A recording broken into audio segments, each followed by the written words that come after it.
राजस्थान में इस साल के आखिर में विधानसभा चुनाव होने वाले हैं। इसी क्रम में सभी पार्टियां अपनी अपनी रणनीति के हिसाब से काम करना शुरू कर चुकी हैं। वहीं यहां की जनजातीय सीटें सत्ता हासिल करने के लिए काफ़ी अहम मानी जा रही हैं। इसी कारण बीजेपी और कांग्रेस दोनों की निगाहें यहां की जनजातीय सीटों पर टिकी हुई है। ऐसी ही एक जनजातीय सीट है प्रतापगढ़। आपको बता दें कि प्रतापगढ़ विधानसभा सीट पर पिछले 25 साल से ज़्यादा बीजेपी का राज रहा है, लेकिन पिछले चुनाव में उसके इस गढ़ को कांग्रेस ने भेद दिया था। यहाँ 5 चुनावों के बाद साल 2018 में कांग्रेस का विधायक बना। वहीं प्रतापगढ़ विधानसभा एक जनजातीय आरक्षित सीट है जो प्रतापगढ़ जिले में आती है। पिछले चुनाव के अनुसार इस विधानसभा सीट में वोटर्स की संख्या 2,04,601 है। इस जिले की सीमा मध्य प्रदेश के मंदसौर जिले से लगती है। इसका संसदीय क्षेत्र चित्तौड़गढ़ है। इतना ही नहीं, ये जिला पहले चित्तौड़गढ़ जिले में ही आता था। प्रतापगढ़ विधानसभा क्षेत्र में पिछले 5 चुनाव से बीजेपी की जीत होते आ रही है, लेकिन पिछले विधानसभा चुनाव में यहां परिवर्तन हुआ। अब आपको बता दें प्रतापगढ़ जिले की मांगे क्या क्या हैं, किन मुद्दों पर यहां चुनाव हो सकता है।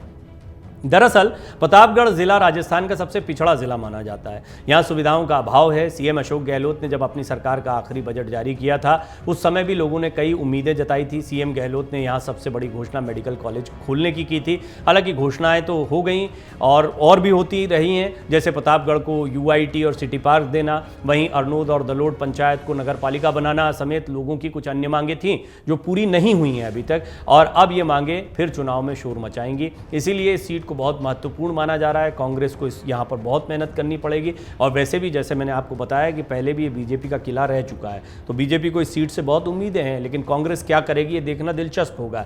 नंदलाल मीणा ने यहाँ बीजेपी को मजबूत भी किया है। सवाल उठता है कि 25 साल लगातार राज के बाद आखिर ये बदलाव कैसे हुआ।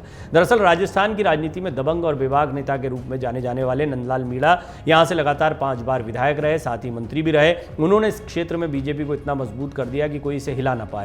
इसके बाद साल 2008 में प्रतापगढ़ जिला घोषित हुआ। वहीं प्रतापगढ़ जिला नंदलाल की ही देन मानी जाती है। इतना ही नहीं, सब कुछ होने के बाद भी पिछला चुनाव बीजेपी हार गई थी और कांग्रेस यहां पर आई सामने। हाल ही में दिल्ली में राजस्थान को लेकर हाईकमान की बैठक हुई थी। इस बैठक के बाद प्रदेश कमेटी का ऐलान किया गया। बैठक में पार्टी नेताओं ने एकजुट होकर चुनाव लड़ने का संकल्प लिया था। विभिन्न राजनीतिक मुद्दों को लेकर सचिन पायलट और सीएम अशोक गहलोत के बीच चल रहा मतभेद पार्टी के लिए परेशानी का सबब बन गया था।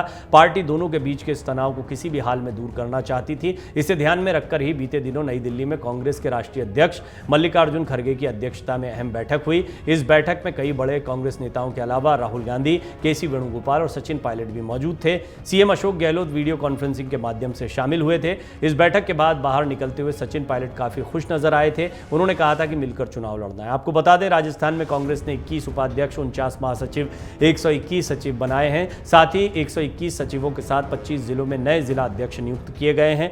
अमर उजाला अब आपके टीवी पर भी। अपने स्मार्ट टीवी पर यूट्यूब पर सर्च करें अमर उजाला, चैनल सब्सक्राइब करें और देखें ताजा खबरें, वो भी HD क्वालिटी में।